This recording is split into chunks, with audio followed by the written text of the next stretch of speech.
Good afternoon. A very warm welcome to Campervan Campout and welcome to the hub. How are we all doing? Excited? You're our first presentation of the event. So we're going to see how we get on, and we're delighted to welcome Peter Vaughan. Many of you will be familiar with Peter from numerous magazines, many column inches written over many years. I have an interesting fact about Peter Vaughan, that his first trip in a motorhome was in 1980 to Bulgaria, and it gave him the bug. Now, what intrigues me is on his slide, he says he's been a journalist since 1980. I happen to know in 1980 he was 14. Peter, come on out. Were you actually a journalist when you were 14? I wrote the MMM Buyer's Guide for John Hunt, the founder editor of MMM, when I was 14, yeah. 10 years ago. Yeah, something like that, maybe 15. So Peter's going to unpack for you all you need to know about choosing a camper van. So if you're here to buy a caravan, you are in the wrong room. But I'm going to hand over to Peter. All the best. Thank you. Right, so many things to think about when you're buying a camper van. I'll try and cover as many as I can today, and there'll be time for questions afterwards. Anything you want to ask that I can answer. And the first thing perhaps to consider is if your camper is going to replace a car. This is my own van, and my wife uses it every day. So size then is absolutely crucial. It needs to be able to go under height restrictions, fit in a car parking bay, and all that sort of thing. But it goes further than that, because if you're going to explore in your camper van rather than park up on a campsite and then go off using public transport, bicycles, walking and so on, if you're actually wanting to explore in your van, then you don't want to be driving anything too enormous. A typical VW camper or Ford Transit Custom or something like that is only 5 meters long, so it's about the same size as a big estate car, so they work quite well as everyday vehicles. But my top tip going on from that, if you take away nothing else from this talk but this one little snippet, my top advice is that if you enjoy driving your van and you sleep well in it, those are the two most important things. Nothing else is more likely to spoil your experience of campervanning than getting those two aspects wrong. If you're not comfortable in the driving seat, if you find the vehicle underpowered, or if the bed is too small or too lumpy because it's made out of seats, those are the worst aspects to get wrong. The next thing to consider is, do you want an onboard toilet? If you're going for the small sort of pop-top campers, generally the only loo will be a porta potty that slides out from a kitchen or under a seat. If you go for the bigger vans, then you can have shower and toilet on board, and you're less reliant on campsite facilities. Do check out the space though. These obviously aren't going to be as big as your shower at home, and if you're a bigger person, then you do need to make sure that there is actually room for you to sit on the loo and swing your arms around when you're having a shower. And think about water tank capacities too, because you actually use quite a bit of water when you're showering. How many people are you going to be in the van? Now, some camper vans have more travel seats than berths. Some have more berths than travel seats. You can get over the extra berths with an awning or a pup tent or something for children. If you need more travel seats, well, you need to buy the van that's got the right number of seat belts in the first place. There aren't that many vehicles that have more than 4 seat belts. There's plenty with between 2 and 4, but not that many with 5 or more. But you can find them. In the VW size campers, it tends to be either with a double passenger seat in the cab or with an extra wide rear seat. The latter, the extra wide rear seat, is much the better option because those double passenger seats are often very awkward to swivel. You can't get through then from the cab to the living area. And those double passenger seats don't have any recline, so they're not very comfortable for travelling either. Types of camper van. In the smaller vans, they tend to have a pop top to give you standing room. The advantage, of course, is that the vehicle is that much lower when the roof's down. but not so good for winter camping because obviously you've got canvas around the top. The bigger vans tend to be a high top like the white one. They're the white Fiat. You've got full standing room. They're a bigger van. You tend to then get shower and toilets on board, possibly a fixed bed. But a lot of those are two-berth vans. If you want a bigger van with 4 berths, one of the options is to go for the high-top van, but again with a pop-top on top. There, the pop-top is purely there to give you an extra bed in the roof. And it does add quite a lot to the cost, typically sort of £6,000 or so, maybe even a little bit more. But it does give you the flexibility of having that extra double bed in the roof. How much to spend? Well, campervans seem to have shot up in price since COVID. Many factors involved, particularly the cost of the actual base vehicles. That you can easily spend 50 or 60 grand just on a Volkswagen van, just the ordinary transporter van now, brand new. I've got some typical examples here that I just pulled off the internet the other night. If you're looking at the cheaper end of the market, there are quite a few conversion companies building on Japanese vehicles that they bring in 10 years old plus to get over the type approval regulations. And these can be quite a good entry into campervans at the sort of 30 grand mark. A little bit more and you can get into VW campers. This one, Bilbo's 38 grand. And with the VWs, it's really important to choose a conversion that has a good pedigree, a good history behind the company doing the conversion. There's so many people have gone into that market, and quality and even safety varies enormously from brand to brand. In the bigger vans, we picked out just an auto sleeper because auto sleeper is one of the oldest of all converters and gives you an idea of pricing. I mean, that's 57 grand at 6 years old. That van now would be probably nearer 80. New vans, new camper vans, well, starting prices these days are typically sort of 60, 65 grand, many of them well into 70s and 80s, and it's not hard to spend an awful lot more. I've just spent a few days in a four-wheel drive Mercedes Sprinter that was 200 grand. Very nice it was too, but 200 grand is an awful lot of money. If you're looking at the older vans, be aware of the low emission zones if you're living in a city or if you need to go into cities. And that's another area where some of these Japanese vehicles come into their own because they're petrol engined rather than diesel. And that currently gets you around most of the low emission zones. If you're looking at older vehicles, as I say, always stick to well-known brands because they will keep their residual values much better. Know your converter. Again, it's emphasising the point of sticking with well-known conversion companies. There's so many people out in the market these days, but look for vehicles that are approved by the chassis manufacturer. Ford have their QVM scheme, Volkswagen have their Motor for Home qualification scheme. Look for the NCC badge, seal of approval from the National Caravan Council. Look for vehicles that are type approved.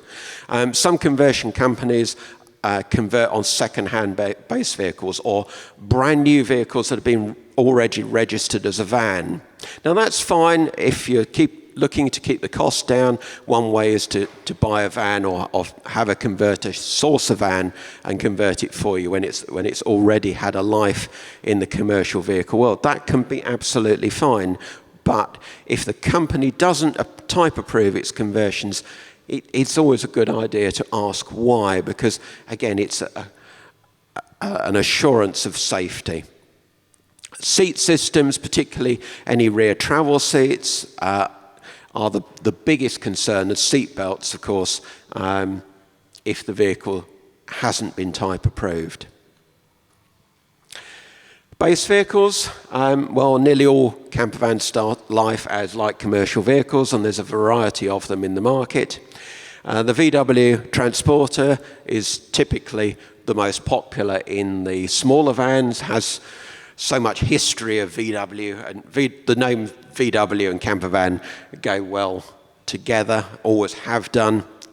But they're quite expensive vans, and the T6.1, the current van, is now coming to the end of its days. There will be a new van out in the next year or so, but that will be basically a Volkswagenized version of the Ford Transit Custom, the orange van that's seen here.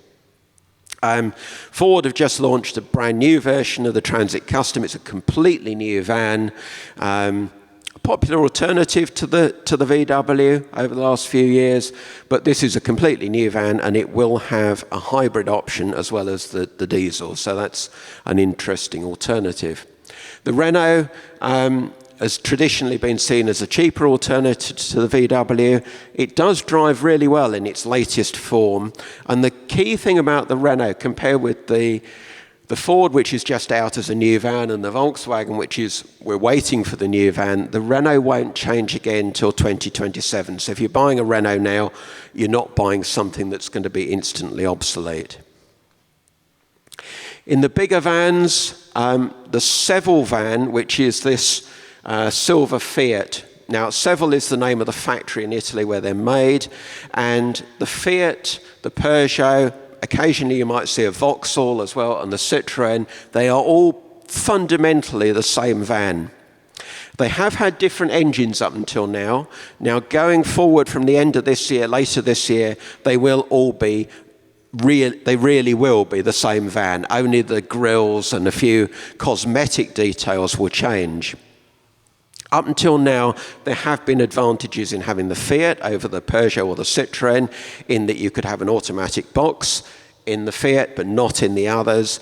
And there have been a number of safety systems and some of the sort of posher car-like options that you could get on the Fiat that you couldn't get on the others. Alternatively to that, the Ford Transit, the big Transit, not the Transit Custom, that's become more and more popular in this market. Good automatic gearbox option, and a more car-like driving position. You sit a bit lower in the Ford than in the Fiats and Peugeots.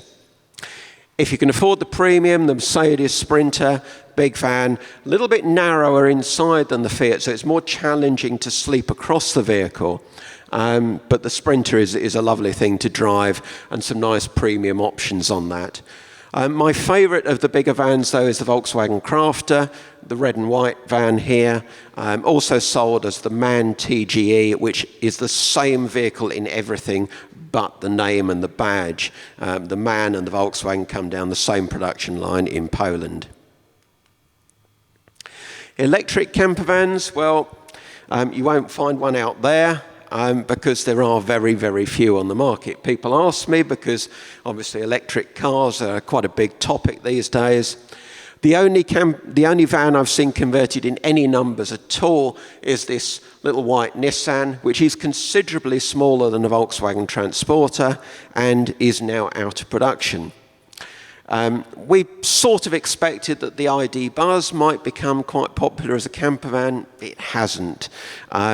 It's too expensive, it's too small. The range is better than some of the other electric vans, but you've still only got 250-mile range, and more importantly, you only got 600 kilos payload as a van, so it's quite challenging for converters. Layouts. Now, it's important to get your layout right. When you see second-hand vans on dealer forecourts, if they're very low mileage and very new, it's often because people chose the wrong layout. In the smaller camper vans, the most popular theme is the side kitchen with the rear bench at the back that makes into a double bed. This type of layout works very, very, very well in the small space, providing that you've got enough storage behind that rear seat, because that's your main storage area for anything bulky, for your bedding, for any outdoor stuff. So if you're looking at that sort of layout, do check out very carefully that rear storage area. Also, you may want to look for ones with sliding seat system, which gives you a great deal more versatility. And as I said earlier, in this market, it's particularly important to look at the pedigree and the experience of the converter. In the small vans, typically the alternative to the side kitchen layout is to have a kitchen at the back, and then usually these 4 individual seats, the 2 cab seats spinning around to face 2 individual seats at the back. The key advantage is, or difference, is that you have then 2 single beds rather than a double bed at the back. And sometimes you'll have a sort of semi-private toilet area with that layout. Into the bigger vans, and in the UK, the most popular layout probably is to have a lounge at the back. Nice on a lovely day when you've got the back doors open and perhaps a view of the beach like here. These layouts also sometimes are seen with a second lounge area at the front to give you extra travel seats, because you won't have anybody able to travel in a rear lounge like that. So if you need more than 2 travel seats, look for the ones where you've got like a half dinette forward-facing bench behind the cab as well as the rear lounge. In some of these, you'll sleep lengthways. If you're looking at vehicles where you sleep across the vehicle, look very carefully at the size of the bed.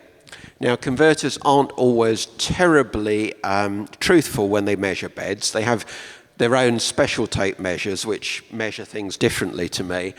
And often they'll measure gaps against the wall rather than the actual mattress. So if you are a taller person, always check out bed sizes very carefully for yourself, especially if you're looking at vehicles where you sleep across the van. Some manufacturers are very good at trimming out and maximising the shape in the side of the vehicle where it's curved. Others take a simpler approach and just panel it out. And you can lose maybe a couple of inches each side, and suddenly a 6'4" bed becomes barely a 6-foot bed. So do always check bed sizes very, very carefully.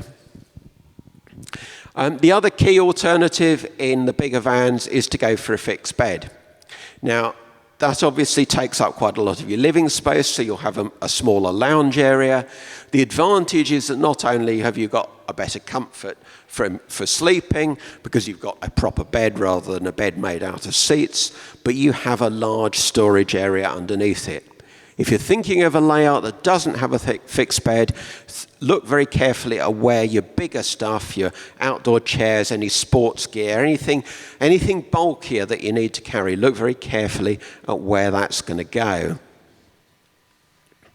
Another alternative is front lounge layouts, and there are a variety of these on the market.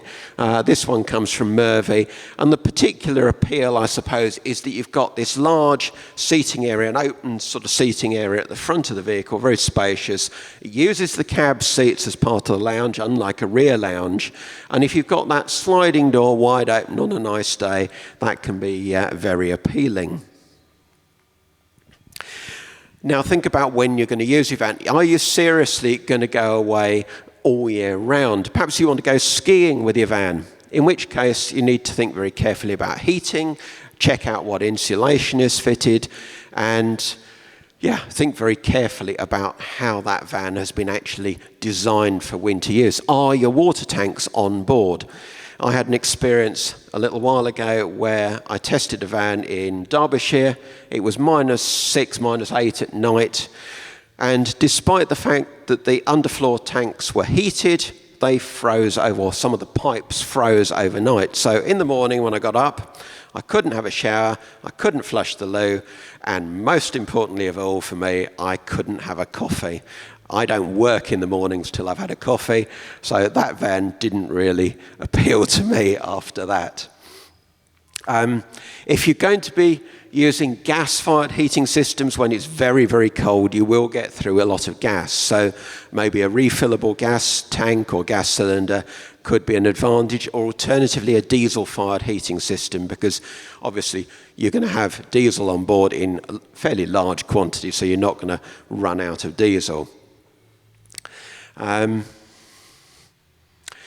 then weights. Well, traditionally in camper vans, unlike bigger motorhomes, you didn't have to worry too much about weights because they were all under 3.5 tons and you could drive them on a car license. But now with some of the bigger vans on the market, particularly when you get to the Volkswagen Crafters, MAN TGEs, Mercedes Sprinters, if you're going for the long wheelbase sort of 7-metre vans, it's quite difficult for converters to build on those and keep under 3.5 tons and give you a decent layout. And remember that if you drive a 3.5 ton vehicle that is overloaded, not only are you breaking the law, but you're potentially invalidating your insurance. So you need to be very wary of driving a vehicle that is overweight. Even some of the smaller vans, if you're looking at the VW campers and so on, the Volkswagen Transporter comes in a variety of different forms.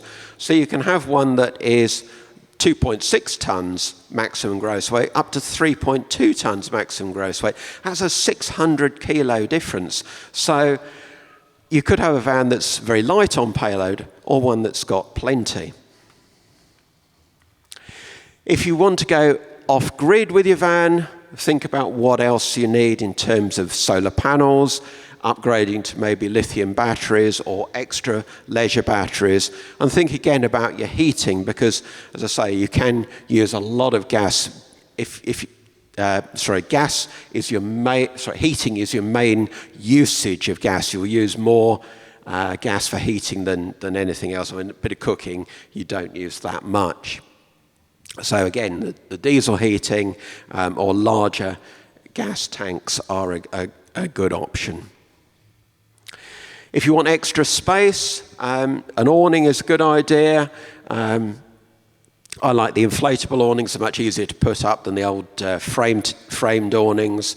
And they can be put up and down quite quickly these days and give you a lot of extra space if you want a smaller van. Another idea that we've tried is the cab-bunk, literally spelt cab bunk, all one word. Just gives you an extra sleeping space for a child, or they do one that's actually bunk beds, one above the other. Just gives you extra sleeping capacity in the cab area of the vehicle. Very economically done, without the expense of sort of adding a pop top on the bigger vans. And if this is all new to you, do try before you buy. It's so easy, there's so much choice in the market, to get the wrong vehicle. We always recommend that if you've never tried a campervan or a motorhome before, hire before you buy one, because you might think, do you want a Volkswagen-sized camper, and go away, just find it's too small. Equally, you might hire a big van and think, oh no, I don't like driving this, I want something more compact. So a few £100 spent on hiring can be a very good investment. Saves a very expensive mistake if you go back to the dealer a month on and say, no, I've bought completely the wrong van. That is going to cost you much more than a bit of hire. And finally, as I always say, don't rush in. There's plenty of information out there in the market. We do a fantastic range of magazines. I think on one of the boards there's a special offer on Campervan magazine at the moment. I think it's 5 issues for £5. We've got MMM magazine as well, which has been around for 50 or so years. And of course our YouTube channel with reviews of all the latest models coming on all the time.